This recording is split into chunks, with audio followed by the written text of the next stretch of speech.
Hi, I'm some nobody and I'm here to talk to you about an issue that a majority of our nation is tragically unaware of. An issue that cannot be ignored, that may seem like no big deal now, but an issue that must be taken seriously for the continued existence of our way of life. This public service announcement has been produced with the intent to educate you on the dangers of Borderlands syndrome. Borderlands was evidently pretty innovative when the first game came out back in 2009. It sought to blend action RPGs like Diablo with the first-person shooter genre and wound up creating the looter shooter genre. There is a very compelling case to be made that Destiny wouldn't exist without Borderlands. But you know, everybody makes mistakes, so I really can't hold that against Borderlands, especially because it was one of my favorite games as a youngin'. I absolutely adored Borderlands 1 as a kid, and I would bounce off the walls of my living room every time I watched the now iconic intro cinematic set to Cage the Elephant's No Rest for the Wicked. But despite how much I loved the game back then, nowadays I'd say it didn't age too well. Not because any part of the game is clunky or doesn't work right, it's actually still a pretty smooth experience, more because Borderlands 1 has just been outclassed in pretty much every way from a gameplay perspective. Compared to later entries in the series, Borderlands 1's RPG elements are a bit dull. The playable characters' active skills aren't too interesting, and half of them are straight up boring, and a majority of their skill trees are terribly simple. Quest design in Borderlands 1 is pretty underwhelming too, with a lot of quests just being repeated over and over, and a majority of the quests in the game being fetch quests. Gun manufacturer gimmicks are more understated and less overbearing than they are in the later games, which I like, but I do think gunplay improved in each game as well. Just kind of across the board, reloading and swapping between your guns is way slower in the first game. You know, it's always a shame to say a game you used to like doesn't hold up, but being surpassed by every game that came after it in its series is the best way a game can age poorly. One part of the first game that has aged tremendously is the vibe. I still love the tone of Borderlands 1. Pandora is an arid, desolate planet filled with nothing but hostile wildlife and bandits who were once workers that the corporations abandoned when they left the planet. There's a moral ambiguity to every character except my goat Claptrap, because nobody comes to Pandora voluntarily for unselfish reasons. Even the playable characters who have their own individual reasons for being on the planet are ultimately there for the riches promised by finding the legendary vault. Any good deeds they perform is simply a means to an end. Best example of the first game's tone is the character TK Baha. TK is a character you meet very early on who helps you kill one of the local bandit leaders terrorizing his area. TK and his late wife Marion fled to Pandora after being targeted by Hyperion assassins for the crime of Hyperion stealing TK's weapon designs. After they got there, Marion was killed by a skag, and when TK went to avenge his wife, the skag wound up taking his leg and his eyesight. Sad backstory aside, you do his quest, kill the first boss, and TK Baha pretty much disappears from the game. You can go look at him and listen to his idle chatter about how he misses his wife, but he doesn't do anything after you leave the starting area. And like 8 hours of gameplay later, you get a quest from Scooter that asks you to check on TK because Scooter got a weird call from him. And when you head back to TK's shack, you find that bandits have beaten him to death and strung him up from his ceiling fan by his prosthetic leg. This does not lead to an epic quest of vengeance, you just nonchalantly kill the bandits responsible right afterwards, and it doesn't lead to a somber moment in the story, because Scooter's main concern is that TK never returned the tools he borrowed. Scooter also says not it on planning the funeral and leaves that responsibility up to you, but again, the playable characters are here for personal gain, they do not care. So TK's body just stays strung up like this until the zombie DLC. It was 2009, it was a legal mandate that every game had zombies in it. Death is such a common occurrence on Pandora that if you hear your friend has been hacked apart by bandits, eaten alive by skags, or picked to pieces by Rack, your only response is, damn, that sucks.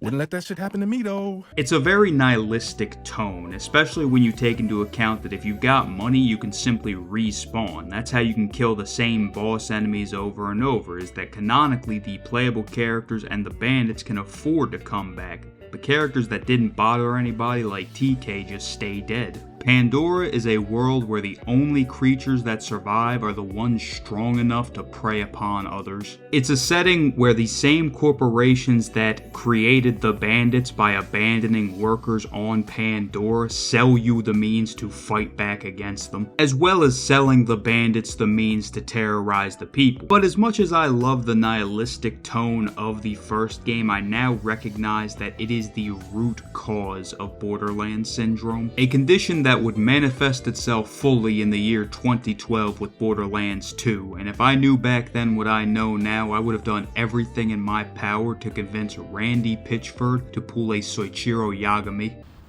I'm going to kill you here, and then kill myself.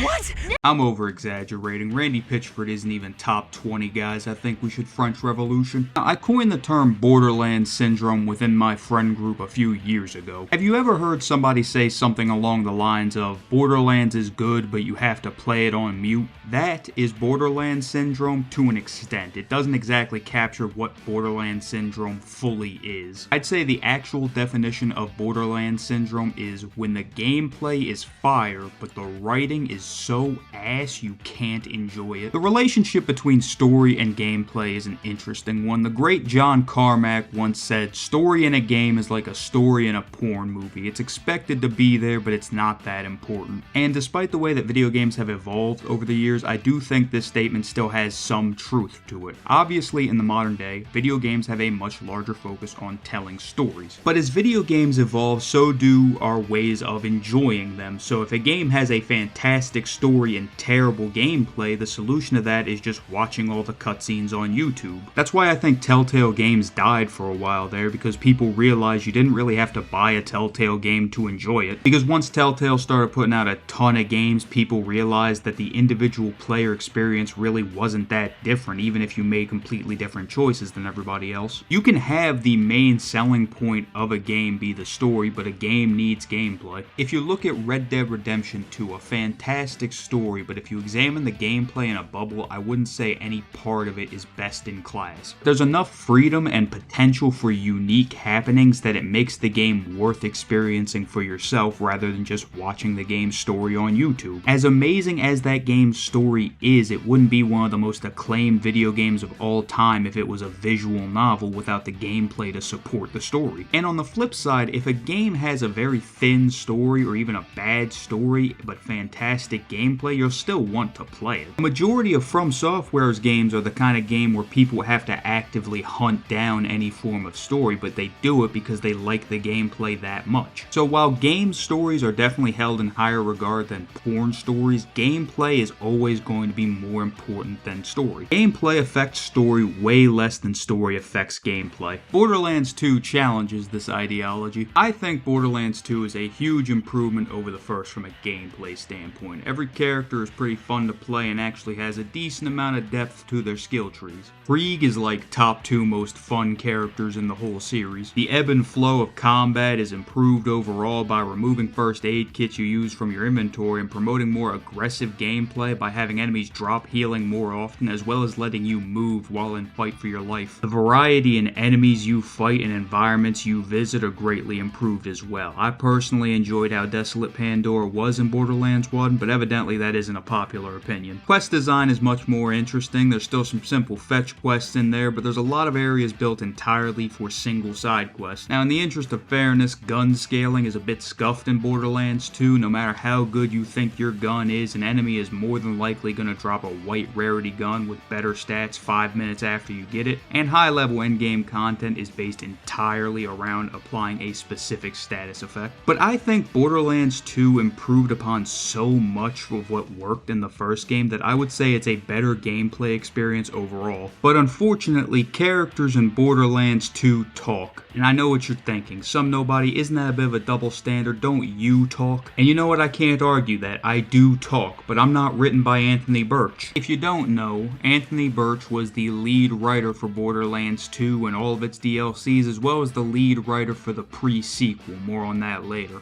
If you do know Anthony Birch, you probably don't have a high opinion of him. I think the big problem with Anthony Birch's writing for Borderlands 2 is that he took the nihilistic tone of the first game and interpreted it as a wacky tone. So Borderlands 2 tries to be silly and funny all the time. Now, the first game had some humor and it had some silly references and the DLCs got a bit wacky, but most of the humor in the first game came from the absurdity of the world rather than characters doing setup and punchline style jokes or one-liners. Humor that mostly made sense within the game and was funny to us as an outsider looking in. But with 2 and the pre-sequel, a majority of the humor is just NPCs looking directly at the audience and doing bits explicitly for said audience. Do it until I'm out of the way.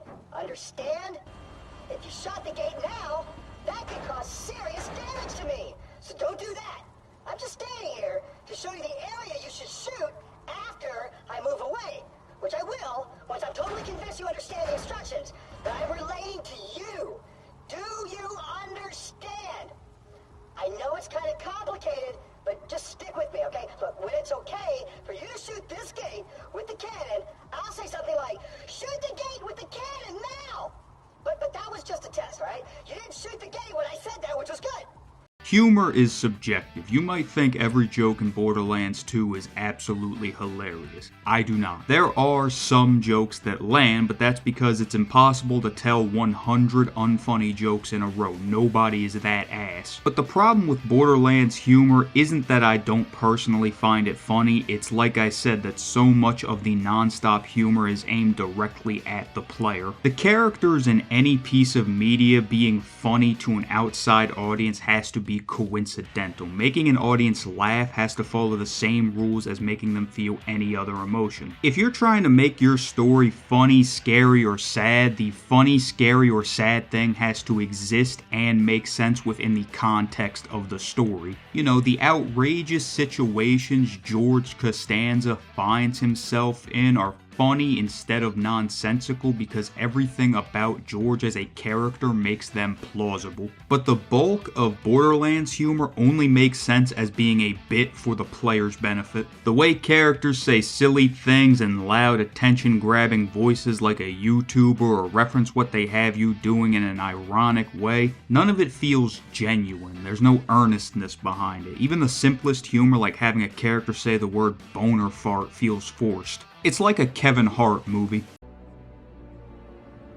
Ironic. No disrespect to Monsieur Hart, but you ever notice that in some of his movies there's a very obvious gap in the script where they just tell Kevin to be funny to fill time? So you get like a minute or two straight of Kevin Hart just doing a bit. That's what Borderlands humor feels like. If you don't find it funny, it's straight up annoying, but more importantly, it's the game frequently saying, none of this shit matters, go shoot some guys and pick up some guns. It's not just the characters or the world being nihilistic, it's the game itself recognizing that nothing in it really matters. But whatever, right? Because even if the characters are a little bit annoying, the gameplay is good, who cares if the story doesn't take itself too seriously? See, that would be fine if the game didn't want it both ways. The game will constantly joke around and tell you that you shouldn't give a shit about anything in it, but in the same breath will turn around and tell you that you should care about the story and be sad when characters die. I have no reason to care about any of these characters because not only has the game made it clear that I shouldn't give a shit, but pretty much every character that isn't Handsome Jack is about as deep as the Mariana Trench on Opposite Day. Most people walk away from Borderlands 2 only liking Handsome Jack and maybe Tiny Tina because the game conditions you to only care about how amusing a character is. But I will admit Jack is a legitimately well-written character. I gotta give it to Birch on that one. According to Birch, his initial script had Jack just be a wisecracking jokester from beginning to end, which would fit in with the rest of the game, but the final result is a lot more interesting. Jack spends the first half of the game not taking anything seriously, but he's a character in a position where that makes sense. Handsome Jack's humor is rooted in the character's superiority complex rather than being rooted in a scriptwriter trying to be funny. But as things progress, Jack gets serious and becomes more of a threat. Jack sees himself as the hero of the story and you as a little piece of shit bitch. He sees himself as so far above you that your early efforts just amuse him, but once you actually start making progress, that amusement turns to disdain. Like he's offended you would even try anything against him, and then Damian Clark's performance really brings it all together. People of Pandora, my daughter is dead. Murdered by the Vault Hunter. So I've decided I'm rescinding the bounty on the Vault Hunter. If you should kill that child-murdering son of a bitch before I do, I will find you, and you will regret denying me my vengeance. Handsome Jack was the only redeeming quality about Borderlands 2's writing, and he's so far above everything else in the game that they immediately sought to follow up Borderlands 2 with a prequel just so there could be more Handsome Jack. Borderlands the pre-sequel is where we first saw the scary potential of Borderlands syndrome. Like Borderlands 2, all the playable characters are a blast to play as. If you play this game with friends, I recommend at least one of you play as Claptrap. He adds a lot to the team. You start getting skill points at level 3 instead of level 5 like the first two games, which means you can start building faster and get to the real fun part of Borderlands sooner. The oxygen system gives you air mobility as well as a ground pound, which don't sound like game changers, but you'd be surprised how good they feel to have. There are other smaller changes, but those are the major ones, and aside from those, gameplay is pretty much identical to Borderlands 2. And that is the scary thing about Borderlands syndrome. These additions, however minor, have improved the gameplay of Borderlands 2, and the quality of the writing drops to ensure it still hampers your enjoyment of the game. More like Memelands 2. More like Memelands the pre-meme-cool. More like Border memes. More like meme. Anthony Birch was not a fan of the criticisms of Borderlands 2's humor, so much so that on his website he's got a little passive-aggressive comment about it. And I feel like for the pre-sequel he decided to double down and include even more humor. So a lot of what I said about 2 also applies to the pre-sequel, and since the pre-sequel was developed by 2K Australia, a lot of the characters have Australian accents, which can sometimes make a bit funnier or make a bit even more annoying. Posters. Do what now? Did my accent throw you off? I meant to say, I need y'all to help me fix up some inspirational posters, y'all.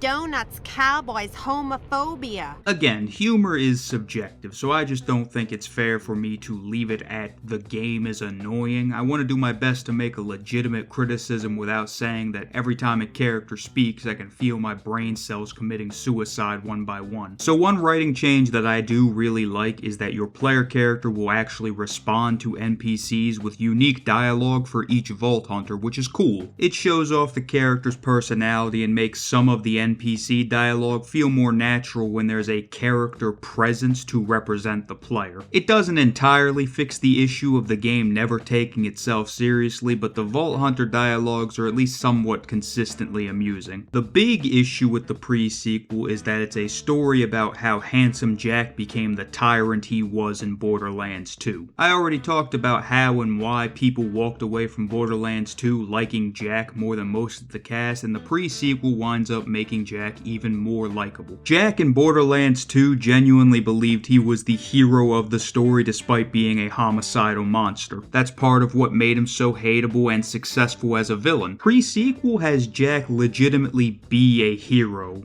You know, by Borderlands standards at least. He sacrifices himself for other people in the first 15 minutes and spends the whole game trying to stop people from blowing up the moon. He's the underdog, the real main character of the pre-sequel, and it feels like you're meant to root for him. The characters themselves point out that the story makes Jack seem sympathetic. I feel like there was maybe supposed to be a Walter White or O.J. Simpson thing here, where over time you realize the main character is the bad guy, and in hindsight always was, but it's not done exceptionally well. Like I said, Jack is the hero for most of the pre-sequel, and the most villainous thing he's done at this point in the story is not mentioned at all in the pre-sequel, and all of his most evil acts come after the ending of the pre-sequel. Jack in the pre-sequel is a mid-tier, overly ambitious corporate stooge looking to climb the ladder. The pre-sequel is meant to show how Jack goes from that to what he is in 2, and I'm gonna be honest, I think it does it pretty poorly. A lot of people walk away from the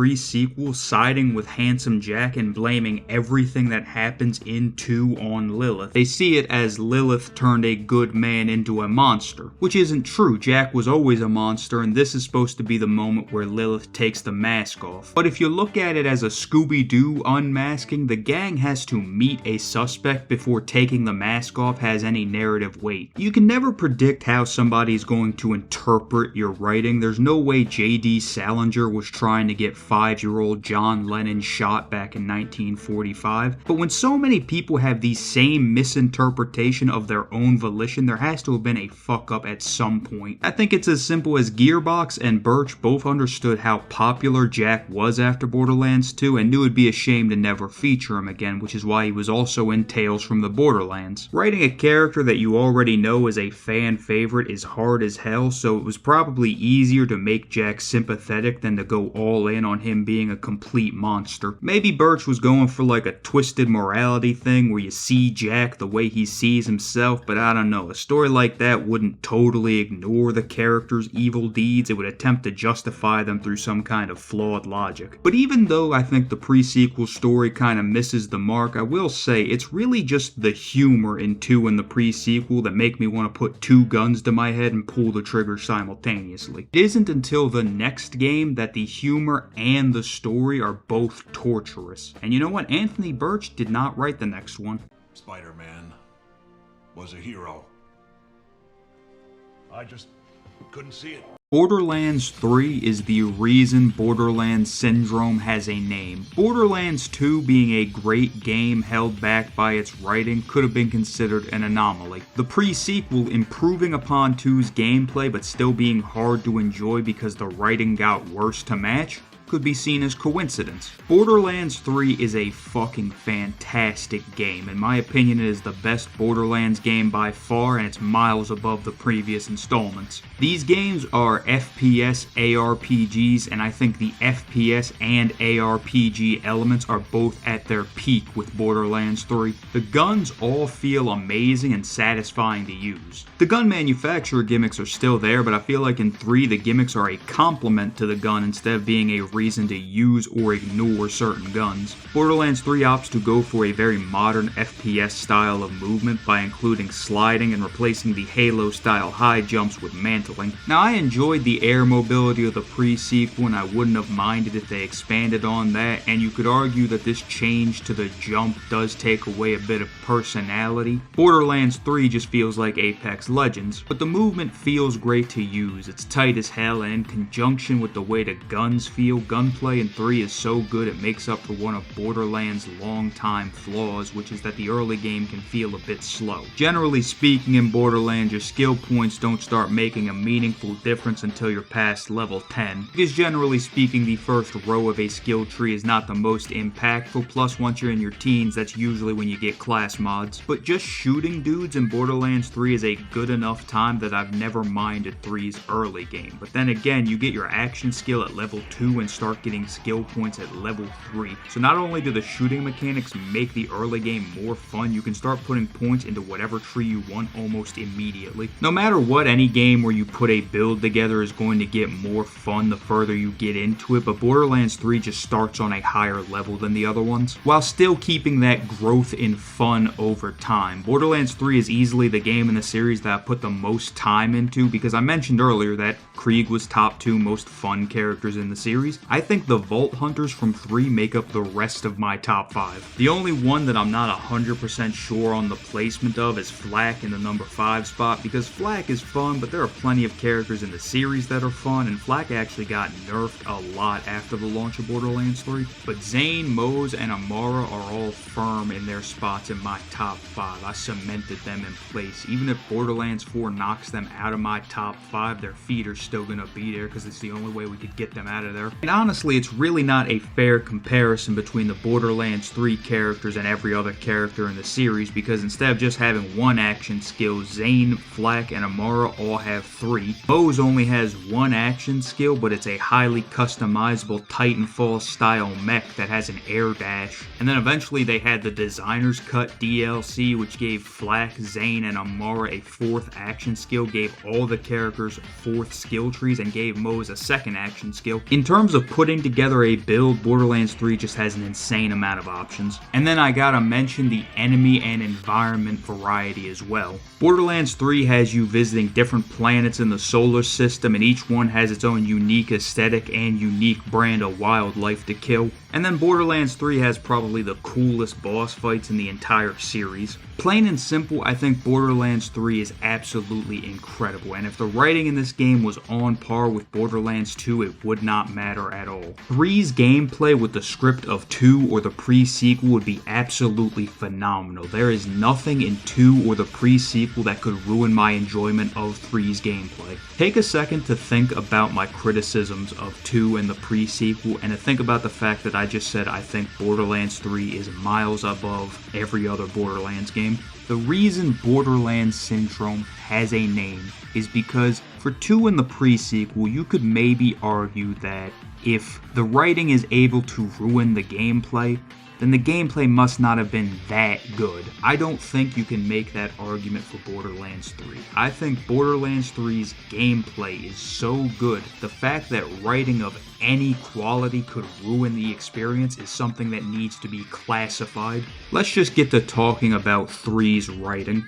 Now, look, monks, I know you think I'm doing this because I enjoy terrorizing you, but it's actually to make my big brother proud of me. He's general, you see, and I got a huge inferiority complex about it, so if I have to burn down your entire monastery to impress him, then so be it, you know? You get it, right? Say what you will about Anthony Burch's style of writing, I think I've made it clear I'm not a big fan of it, but you can't deny that it is his style. Despite my criticisms of 2 and the pre-sequel, they are at the very least consistent because Anthony Burch knows how Anthony Burch writes. The big issue that you run into with 3 is that they didn't bring Anthony Burch back, but instead they had the writers of Borderlands 3 mimic Burch's style. So all the criticisms I applied to Borderlands 2's writing applies here, but it's even worse. The humor that I claimed felt forced and lacking in earnestness feels even more forced and disingenuous because it's not a guy putting his sense of humor into the writing, it's a guy putting somebody else's sense of humor into the writing. Again, I don't want to criticize the humor too hard because somewhere out there's a guy dying laughing every second he's playing Borderlands, and his opinion is just as valid as mine. But 3's barrage of characters trying to be funny makes 2 and the pre-sequel feel like Night by Elie Wiesel. Because one thing I think the writers of 3 didn't understand about 2 in the pre-sequel, and one thing I do have to give Burch credit for, is that he did have some self-imposed regulations about how funny the characters would try and be. He wanted the main story to be a bit more serious, and he wanted the side content to be where the game got wacky. It didn't work out too great, but the effort was there and it did pay off a bit with Handsome Jack being such a good villain. Conversely, you can really see the flaws of not having these guardrails with the villains of Borderlands 3. I like aspects of the Calypso twins. I like their designs, I like their backstory, I think the voice actors do a really good job with what they were asked to do, and I like the concept of somebody unifying the bandits of Pandora for one common goal.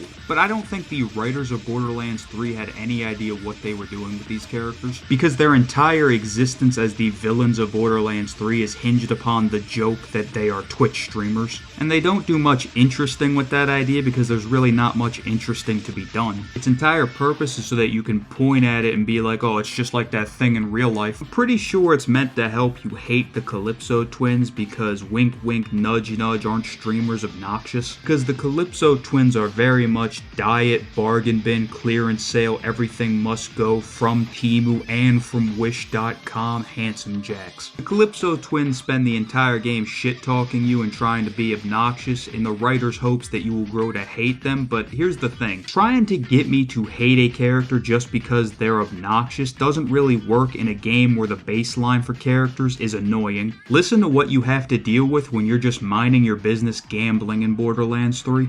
I'll never learn Skag. Where is my sandwich? No! Don't eat me! It's okay. It's just a dream. I should get into echo casting.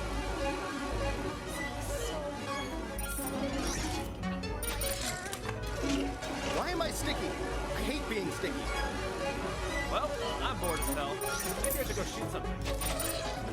Remember the last time I had a If a regular-ass NPC can ruin my sacred gambling time, what do I care that the Calypsos are making fart jokes and calling me a bitch? I got Vaughn screaming bandit life into my ear over and over, and then the other ear I got Reese talking about his mustache every sentence. You think I give a fuck that the Calypsos put together the worst TikTok of all time? Who cares? If the only thing you got going for your villains is that they're obnoxious, and they're not even top 5 most obnoxious characters in the game, you fucked up. The only other aspect to the twins as characters is anytime that they show up in a cutscene, there's a very clear resentment between them. Troy resents that he has to rely on Tyreen for power. Tyreen resents that she has to give Troy power and calls him a parasite. Troy eventually gets a power of his own, and Tyreen resents that he could be her equal. They tease this dissension throughout the entire game, and it never pays off or means anything. The Calypsos just really have nothing to them except making fun of you the same way Jack did it in Borderlands 2. It's like the writers of Borderlands 3 just followed the handsome Jack template and hoped that the characters would be as well received. They're just exceptionally weak as villains, especially because 3's writers accidentally created the most hated character in the franchise. You got Gate?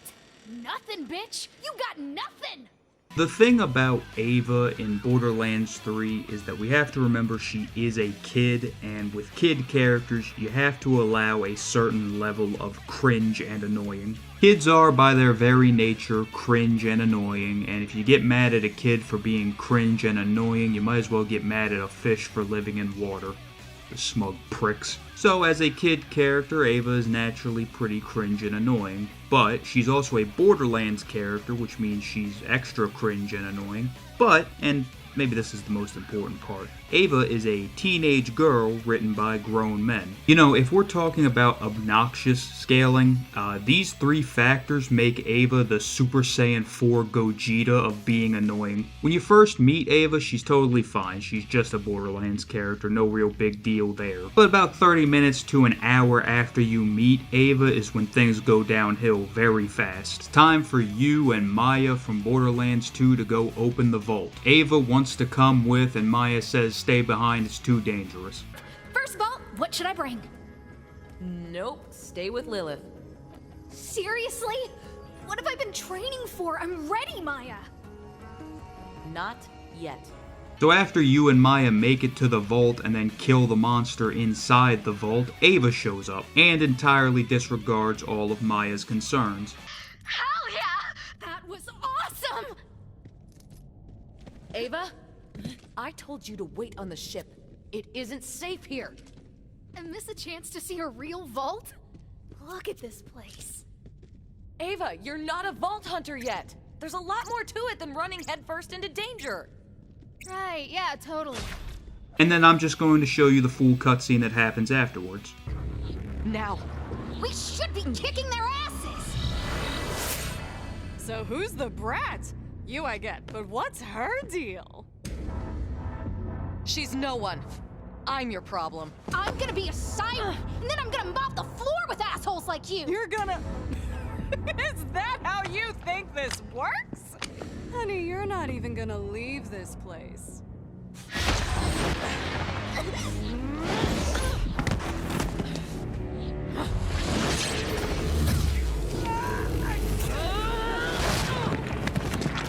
Put her down.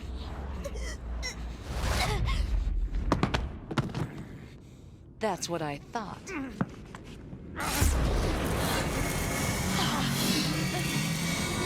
Maya!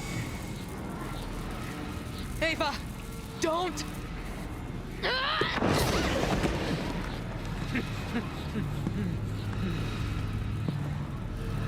Be ready.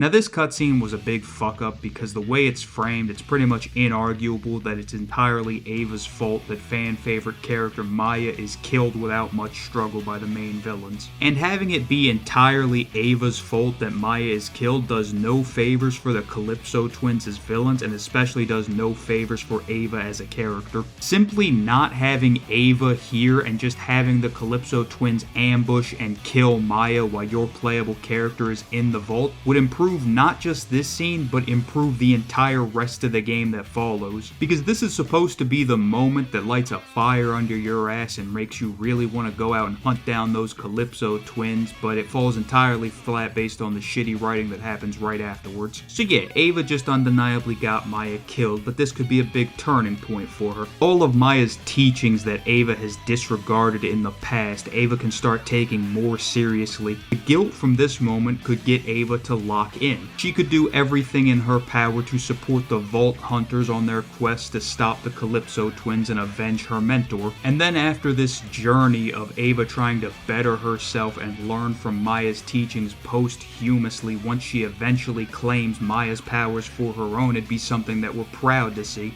That does not happen in the slightest. Everyone, back to your stations. Open the vaults? That's all you have to say. Maya's dead because you wanted to open the vaults. We should be hunting down the Calypsos and making them pay for what they did. It's not that easy.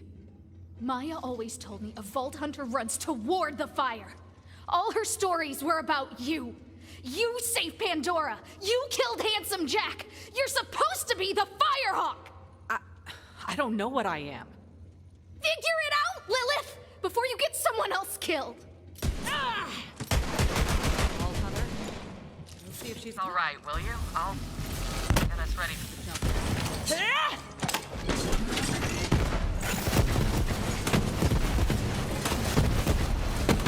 And here's the thing, this moment of Ava blaming Lilith for Maya's death, if Ava just wasn't in the cutscene, this would be totally fine. We saw it. You and me, dear viewer, were in this together. We saw that's entirely Ava's fault. What that means is that we don't give a shit that the Calypso twins are actually the ones that killed Maya. We just get stumped by this dog shit ass writing. And it does not get better because Ava does go through a change after Maya's death, but it's not for the better. Ava will spend the rest of the game as this angsty teen that whines and talks shit about Lilith every time you go up to Sanctuary. And listen, another big issue that Borderlands 3 has is that you have to go up to Sanctuary to talk to Lilith constantly. You spend so much time of Borderlands 3 not playing Borderlands 3 and then just sitting on the bridge of Sanctuary and listening to the characters talk, which is not this series' strong suit. So now you take these moments where you are stripped away from the fun gameplay of Borderlands 3 and you're just sitting there and listening to the god-awful dialogue, and you add an edgy 14-year-old talking like she knows better than everybody else, and you continue that cycle for the next like 30 hours of gameplay. And finally, after what feels like a lifetime of dog shit writing, you beat the game. And Ava, after going through no growth, no character arc, no development, just being obnoxious all the way to the bitter end, is rewarded for her efforts.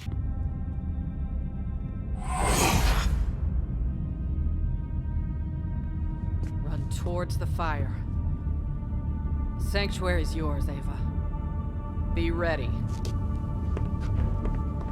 Anthony, Mr. Birch, please, I'm begging you. I didn't know how bad shit could get. Please come back for Borderlands 4. Folks at home, is it not insane that I can praise Borderlands 3 so much and then still have such a bad time playing it? You know, we throw around the phrase, this needs to be studied, so loosely nowadays, but Borderlands syndrome is something that needs to be studied by more people than just me. Because if this series' trend of gameplay improvement and writing deterioration continues, Borderlands 4 will be the greatest FPS and greatest ARPG of all time, but playing it is going to be like eating shards of glass. It should be absolutely impossible for gameplay this good to be ruined by any quality of writing, but the Borderlands series keeps finding new ways to do it. But some nobody, I hear a voice from the audience call out, why are you telling us about this? It only affects the Borderlands series. Why should we care? Well, audience member, the reason you should care is because in 2022,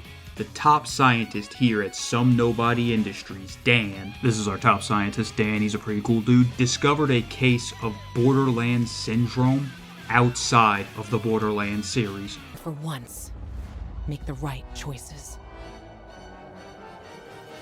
Because every choice you make here shapes the future. Irreversibly.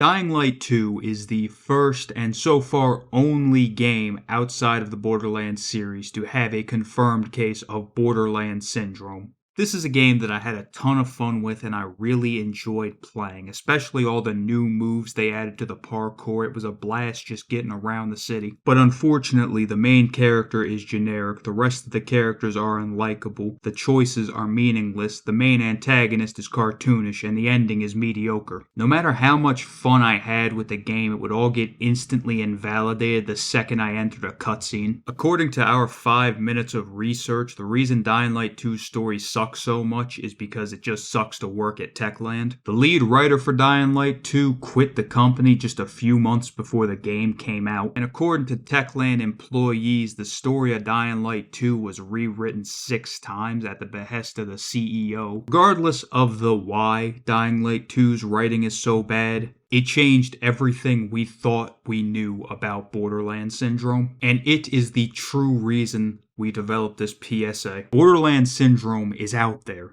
It's adapting, it's evolving, it's spreading, and we the gamers need to be vigilant. Please spread the word. Share this announcement with your friends and family. Comment down below any information that you have on Borderlands syndrome. And if you like this announcement, more people will see it and more people will be made aware of the dangers of Borderlands syndrome.